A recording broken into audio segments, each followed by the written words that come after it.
Oke, let's see.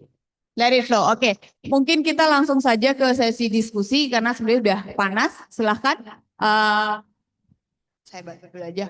Untuk ya, silakan sebutkan nama, asal, dan pertanyaannya. Assalamualaikum warahmatullahi wabarakatuh. Nama saya Noni Nuriani.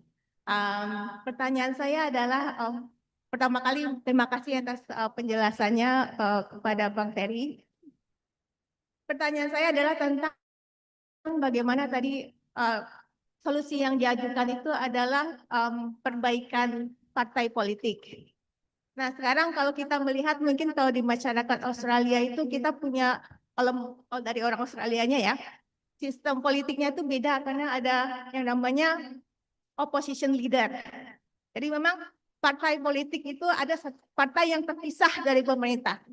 Dan kalau kita lihat di Indonesia siapapun yang menang ujung-ujungnya di atas itu adalah akhirnya sharing-sharing aja gitu. Ini semua partai pengen masuk ke pemerintah. Nah, terus yang ngelihatin yang ngawasin itu siapa gitu kan? Nah, bagaimana caranya supaya kita ngelihat, nggak tahu saya bukan pakar tata negara, tapi bagaimana supaya kita ada memiliki mekanisme yang dimana siapapun yang menang akan ada orang nomor 2 yang menang mewakili mungkin nggak tahu lah berapa 30% of voter or something yang actually punya budget, punya kekuasaan. Kalau kayak di sini kan kita punya minister, ada minister apa, tapi ada shadow ministernya dari oposisi yang akan mereview itu asbun atau tidak. Ya, yang penting ada third party yang mereka juga punya budget, punya kekuasaan, punya suara untuk ngasih third party review of whatever the government say gitu loh. Nah itu saya pikir ada positif, ada negatifnya, tapi at least tidak satu semuanya masuk ke pemerintah tanpa ada kemampuan untuk mendengar pihak ketiga gitu. Nah itu bagaimana kira-kira kalau menurut Pak Ferry? Terima kasih. Mau satu-satu dulu apa mau digabung? Oke, per tiga-tiga berarti ya. Oke, silakan. Assalamualaikum warahmatullahi wabarakatuh. Ya, perkenalkan saya Pak, saya Endi Dharma. Kebetulan 2 periode saya sebagai Panwas di sini, ketua Panwas. 2 periode Pak, tidak boleh 3 periode ya. Saya sampai saat ini berusaha berdiri di ranah yang netral. Saya berupaya kepada bapak-bapak ibu di sini pun harus buat komitmen. Jangan seperti abang-abang kita yang terdahulu. Mereka mengkritisi, mereka ya banyak memberikan yang ya seperti di sini sendiri di setiap parlemen itu tentunya ada oposisi Pak untuk penyeimbangnya. Sekali lagi saya juga menyampaikan masyarakat di sini itu sebagai miniatur Indonesia. Semua kultur, etnis, semua kelompok ada di sini, Pak. Terima kasih sekali kepada Formula dan Gusar sudah mengadakan acara ini. Saya harapkan berkomitmen terus. Kalau orang terafiliasi dengan salah satu itu takutnya ketika mereka masuk ke dalam parlemen atau kabinet, diam. Kita kehilangan tokoh-tokoh yang kemarin galak. Bang Fadli, Bang Fahri, kemana? Gitu. Mohon orang bapak-bapak, ibu-ibu yang di sini pun harus berkomitmen. Kita mengkritisi itu tidak harus ke lawan juga. Ke kelompok sendiri pun kasih tahu, ingatkan, sama kan seperti begitu. Yang mengenai The Teapot, kami sebagai pengawas di sini, kami alhamdulillah semuanya berjalan dengan lancar, baik, dan kebetulan bapak-bapak ibu di sini juga ada yang sebagai saksi dari partai, ada saksi dari pengawas juga, ya. Mungkin mohon maaf Bapak, pertanyaan ini mau komentar atau memberikan pertanyaan? enggak, Iya. kita begini saja. Oke. Saya setuju dengan acara ini, tapi harus berkomitmen, ya. Saya kehilangan tokoh-tokoh kritikal yang kemarin itu hilang gitu. Semoga Formula dan Gusar ini bertahan terus. Karena semua yang terafiliasi vokal sekali ketika udah masuk ke parlemen dan kabinet terdiam semua. Semua acara saya hadir. Kemarin datangnya Pak Adian Natbutulu saya hadir. Di sini juga saya harus hadir. Saya ada di mana-mana dan saya tidak ada di kelompok manapun. Itu. Terima kasih. Oke, terima kasih Bapak. Ya, satu lagi, Jen.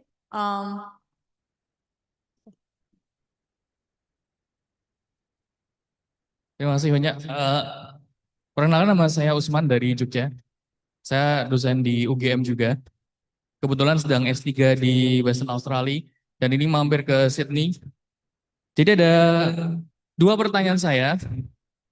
Pertama adalah saya menyoroti terkait dengan message dari Dirty Vote 2. Saya nonton Dirty Vote 1, itu hype-nya sangat besar sekali. Ada 10 juta views, lebih malah. Dirty Vote 2, unfortunately hanya 1,5 juta views. Dengan durasi 4 jam. Padahal kalau secara menurut saya pribadi, secara quality, Dirty Vote 2 itu lebih kaya. Lebih kaya dari pemaparan data. Meskipun ada yang mengkritik itu hanya clipping media ya. Jadi pertanyaan saya seperti ini. Ketika kita ingin memberikan suatu data ke masyarakat ya, tapi itu message-nya tidak sampai. Bagaimana itu bisa mengubah kesadaran masyarakat bahwa saya ini dicurangi loh. Dari views-nya saja itu 1,5. Dan saya tidak bisa menjamin dari 1,5 juta itu nonton sambil tertidur, atau nonton full, atau mungkin skip-skip, saya nggak tahu. Karena saya sendiri nonton, dan saya tertidur saat itu. Tapi mungkin ini ya, alam bawah sadar saya menyerap itu semua. Yang kedua, ada salah satu statement yang bagus menurut saya, bahwa pemimpin itu adalah cerminan dari rakyatnya. Ada solusi yang ditawarkan bahwa mungkin partai politik yang diubah ya. Kenapa ketika kita menganggap bahwa pemimpin itu cerminan dari rakyatnya, berarti ada yang masalah nih dengan rakyatnya. Apakah rakyatnya ini tidak tahu, tidak sadar, atau rakyat yang mana yang sama dengan pemimpinnya? Jadi pertanyaan saya adalah, yang kedua, bagaimana kita menggugah kesadaran kolektif dari masyarakat bahwa ini loh, kita ini sedang dipermainkan, kita sedang direkayasa. Kalau kita tidak mengalami atau tidak mengetahui yang namanya apa itu rekayasa, bagaimana kita bisa tahu itu adalah suatu rekayasa? Karena yang kita tahu bahwa dari view saja, yang nonton sedikit. Yang hadir di forum ini saja, bayangkan umurnya berapa ya kan? Dan bagaimana ini nanti akan menjadi ripple effect di masa depan pada generasi muda dan berdampak pada masa depan Indonesia. Terima kasih. Terima kasih. Jadi Bang ada 3. Yang pertama berat semua nih. Yang pertama soal mekanisme sistem politik untuk yang lebih fair dan referensinya dari Australia yang dia punya budget sendiri. Yang kemudian dari Pak Dharma memberikan komentar soal pentingnya komitmen dan menurut saya itu sangat relate dengan kondisi politik Indonesia. Dan yang terakhir soal bagaimana penggunaan data yang ada itu bisa menjadi tools atau sarana untuk menyampaikan pesan dan akhirnya bisa membangun kesadaran kolektif. Terima kasih Bu Suryani, Pak Adi Dharma, dan Bang Usman. Saya jawab satu persatu. Kenapa kemudian sistem kita tidak menghadirkan oposisi? Karena ya orang yang bermain dalam sistem itu merusak sistem. Secara konsep sebenarnya ketika kemudian orang sudah kalah pemilu, dia harusnya tidak bergabung dengan lawannya. Konsepnya begitu. Secara etika juga begitu.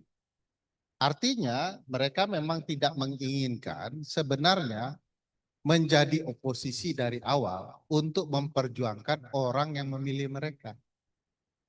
Dan kemudian kalau kemudian mereka merasa bahwa mereka mampu bekerja terhadap orang yang memilih mereka dan mengkritik pemerintah terpilih, harapannya kalau pemerintah terpilih gagal, maka mereka akan dipilih di periode berikutnya. Itu kurang lebih pola sederhananya.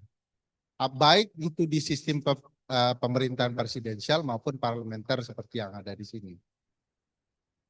Kalau di sini kan otomatis ya, begitu karena sentralnya ada di parlemen, yang menang langsung menguasai eksekutif sambil tetap di parlemen, sementara lawannya akan menjadi oposisi. Yang dirimu ceritakan, saya lihat kemarin ada Shadow Ministry of Justice yang sekaligus Jaksa Agung di Brisbane, di Queensland.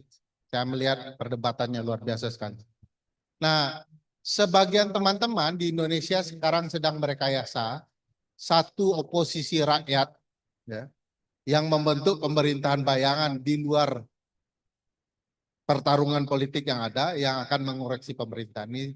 Mereka sedang rancang tuh. Jadi apa enggak saya tidak tahu. Tetapi ini penting untuk membangun tradisi bahwa kalau rakyat Anda tipu, rakyat sendiri bisa melakukan yang semestinya dilakukan oleh Anda. Nah, ini juga tabiat yang berulang dulu. Pemilu itu terpisah. Akibatnya mereka ketika pemilu legislatif dulu, lalu kemudian pemilu presiden, mereka yang berbeda di pemilu parlemen, tiba-tiba bergabung di pemilu presiden. Lalu kita berpikir ini gara-gara pemilunya terpisah. Pemilu parlemen nasional dan pemilu presiden terpisah. Kita gabungkan. Kelakuannya tetap sama. Mereka berbeda di pemilu presiden dan pemilu legislatif. Begitu menang, mereka masuk koalisi. Artinya penyakit itu ada di mereka, bukan di sistem. Kita mau rombak sistem seperti apapun, mereka akan lakukan hal yang sama. Jadi kita sendiri sebagai rakyat perlu punya suara yang tegas. Nah, salah satu gambarannya, kenapa partai-partai yang oposisi tidak bisa terbangun, karena sistem menyingkirkan mereka. Misalnya, begitu mereka tidak tembus ambang batas parlemen, mereka tersingkir. Tidak gabung koalisi, mereka tersingkir. Makanya partai-partai kecil yang tidak masuk parlemen, tiba-tiba menjilat kekuasaan dan masuk koalisi. Padahal mereka tidak punya kursi di parlemen. Jadi, kemarin ada ide. Saya nggak ingat, Bang Uceng ingat apakah Mbak Bibip menyampaikan di bagian itu. Tapi saya ingat saya kita diskusi. Salah satu gagasannya membangun partai tumbuh. Maksud partai tumbuh adalah partai boleh ikut pemilu nasional, tetapi hanya di satu daerah atau lebih daerah tertentu yang mereka sanggup berjuang di sana. Misalnya kelompok Minang ini kan banyak nih, atau kelompok Sulawesi gitu ya. Lalu saya kenal nih kelompok Minang dan Sulawesi, kita mulai dari sana. Partai tumbuh nasional mulai dari Minang dan Sulawesi. Kalau mereka berhasil menang, mereka pindah ke Jogja. Tumbuh di sana. Tapi boleh punya wakil nasional. Kenapa modelnya begini? Supaya semua orang yang punya ideologi berbeda bisa buat partai. Kalau sekarang nggak ada yang sanggup buat partai kecuali orang-orang yang maha kaya. Kalau kaya saja belum cukup. Harus maha kaya. Sebab untuk punya syarat jadi partai harus punya kantor di 100% provinsi, 38 provinsi, 75% di kabupaten kota, 50% di kecamatan. Siapa yang sanggup sewa kantor sebanyak itu? Kalau tidak maha kaya. Makanya ibu bapak sekalian lihat ketua-ketua partai kita orang maha kaya semua itu. Nah, kita gagas harus ada orang punya perspektif berbeda, Bang Usman, bisa buat partai. Supaya dia memperjuangkan dari hal yang kecil dulu. Supaya mereka tumbuh bersama publik. Maukah partai-partai besar? Tentu tidak mau. Jangan ditanya. Jadi bagi saya, kalau mau jadi sesuatu yang baik, mulailah terus kritis tanpa perlu menyikat orang. Gitu ya. Saya dengan Bang Uceng itu sering berbeda tiap hari. Tapi kami tahu apa yang kami punya sesuatu yang sama. Yang perlu diperjuangkan sama. Pagi-pagi saja sudah lari 10 kilo. Saya berpikir tidur 10 kilo. Itu udah perbedaan yang luar biasa. Bang Adi Darman, Bawaslu. Ya, Bawaslu ini nggak terlalu jelas Bang Adi kerjaannya. Dia mengawas tapi laporannya adalah proses persidangan ya, administrasi. Angka pengawasannya juga tidak banyak, padahal kecurangan banyak sekali. Itu sebabnya teman-teman pemilu Bang Adi mengusulkan bahwa Bawaslu itu dihapus saja, digantikan Badan Peradilan Pemilu. Gak ada gunanya. Ini juga rekayasa. Ibu Bapak sekalian kan tahu ya, komisioner KPU Australia cuma satu ya. Untuk di satu Australia itu cuma satu. Kenapa? Karena akhirnya mereka partai-partai ini berpikir, ya pilih orang paling adil kan satu. Nggak bisa mewakili satu orang partai. Tapi KPU kita 7. Satu orang Golkar, satu orang PDIP, satu orang ini, 7-7-nya. Nggak bisa di KPU ada Bawaslu 5 orang. Lanjut tuh, orang partai mana dia? Nggak bisa KPU Bawaslu ada DKPP. Jadi Bawaslu itu sendiri tidak ada di dunia lain kecuali di Indonesia. Jadi bagi-bagi kekuasaan orang partai. Saya dan teman-teman mengusulkan kalau perlu cuma satu karena tugas lapangannya kan diatur oleh anak buahnya. Kalau mereka satu, partai-partai itu mikir, nggak mungkin orang Golkar nih, nggak mungkin orang PDIP, harus orang yang paling adil yang kita pilih. Nah, di sistem ini saja sudah kacau. Saya dan teman-teman menyebutnya sistem 3 ini, KPU, Bawaslu, DKPP, sebagai sistem Tom, Jerry, and Spike. Ibu bapak sekalian yang muda-muda ya, nonton kartun Tom and Jerry and Spike. Tom and Jerry selalu ribut, berkelahi.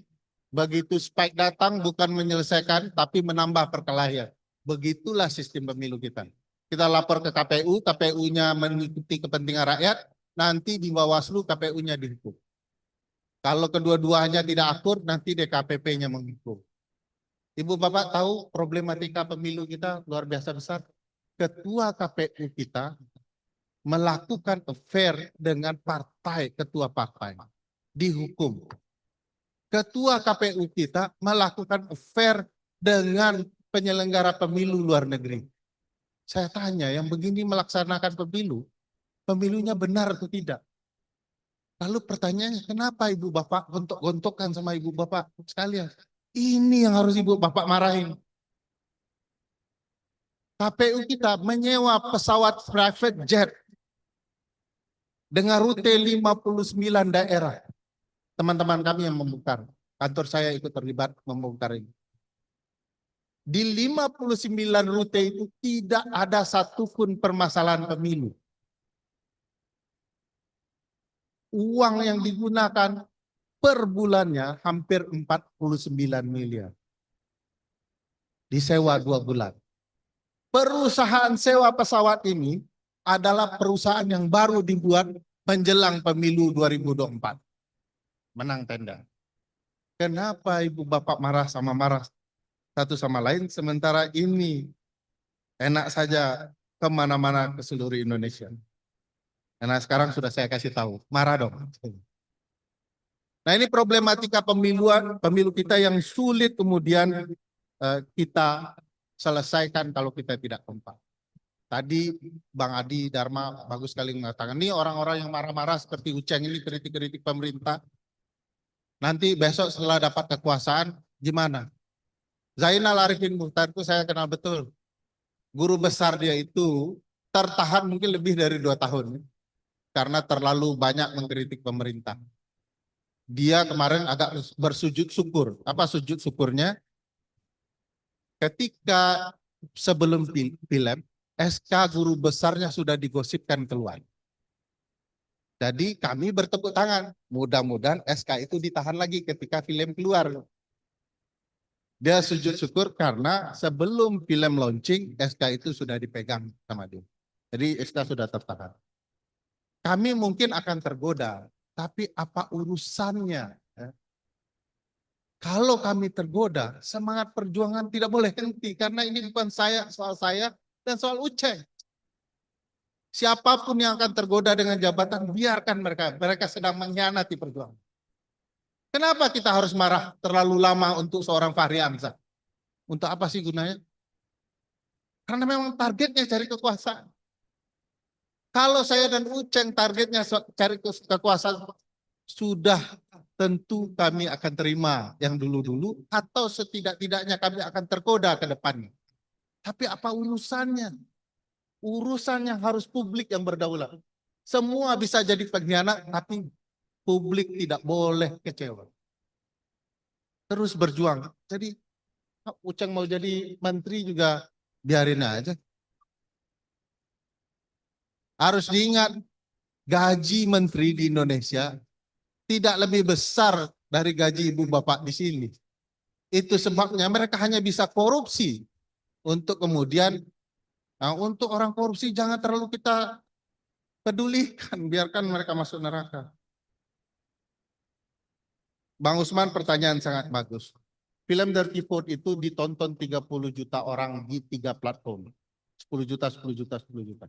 Ya. Lalu begitu sekarang hanya di satu platform, kenapa yang nonton cuma 1,5 juta? Ya karena mungkin orang Indonesia sukanya antusias kalau pertarungannya sudah dekat.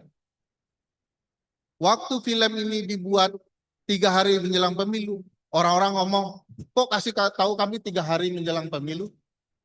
Terlambat itu. Dikasih tahu 4 tahun nggak nonton mereka.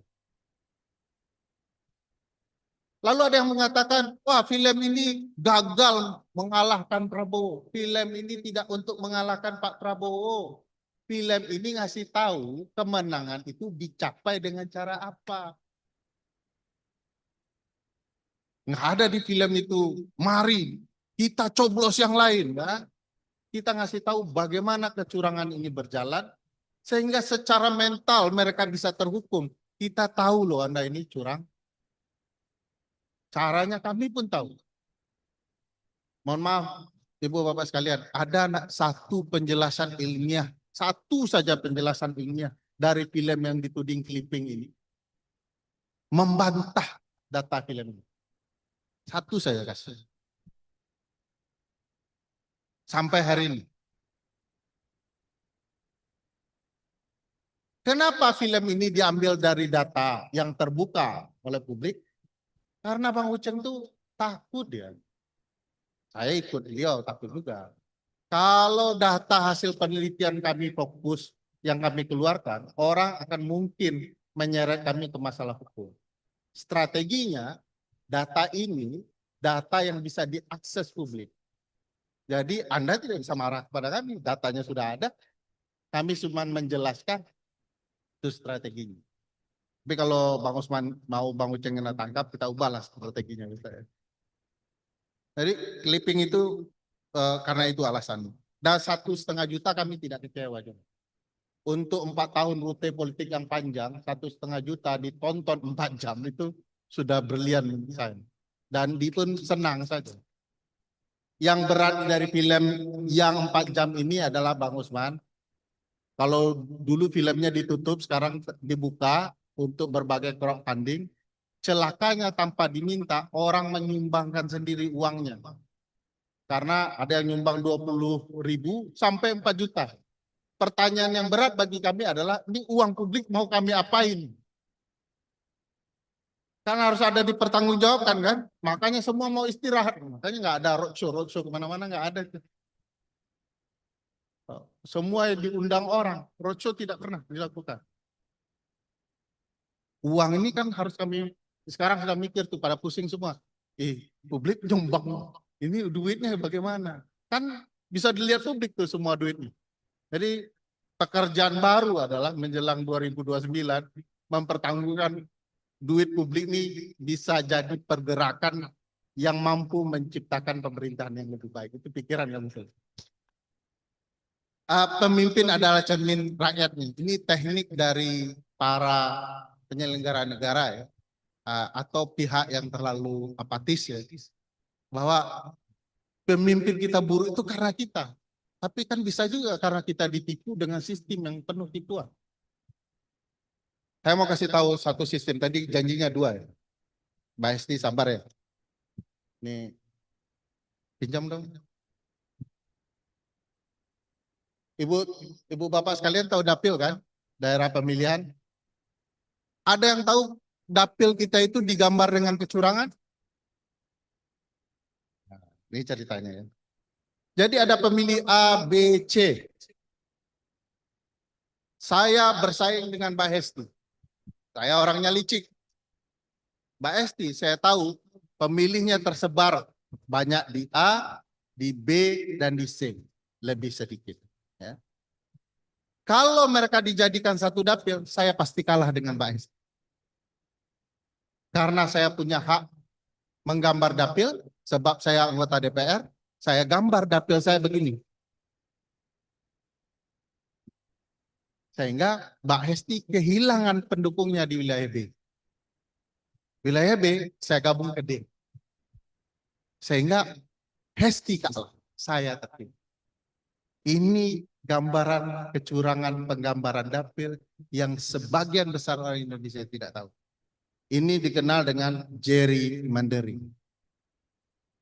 Nanti kalau Ibu cari gerrymandering. Jerry itu adalah nama seorang gubernur di Amerika. Dia menggambar dapil supaya dia bisa menang untuk pemilihan senat, gitu ya. Dia gambar. Karena begitu dilihat gambar kok mirip kadal air ya, kadal yang hidup di dua tempat, salamander. Nah, digabunglah istilah kecurangannya dengan nama gerrymandering. Gerrymandering seperti ini banyak di Indonesia. Bukan Tom and Jerry yang tadi, Bu. Jadi gerrymandering seperti ini cara mengakali pemilu. Kenapa pemilu Jakarta digabung dapilnya dengan luar negeri? Itu juga bagian dari teknik kecurangan pemilu, penggambaran dapil, ya. Agar orang-orang tertentu yang punya support kepentingan dengan luar negeri, dia bisa terpilih. Jangan heran orang-orang maju di luar negeri, mantan istri dubes. Mantan si ini nih. Karena dia dulu pernah hidup di sini bersama ibu bapak sekalian, supaya menang mudah dia gabungkan. Itu salah satu permainan. Jadi sistem pemilu kita banyak yang menipu kita. Oleh karena itu tugas kami adalah memberitahu ibu bapak sekalian supaya kita bergerak bersama. Bukan tugas kami mencari jabatan. Enggak, bukan soal itu. Jangan risaukan orang yang mengkritik dapat jabatan. Risaukan informasi ini dan bagaimana kita bisa bergerak bersama membangun kekuatan bersama. Saya pikir itu meresponnya. Makasih. Makasih Bang Ferry.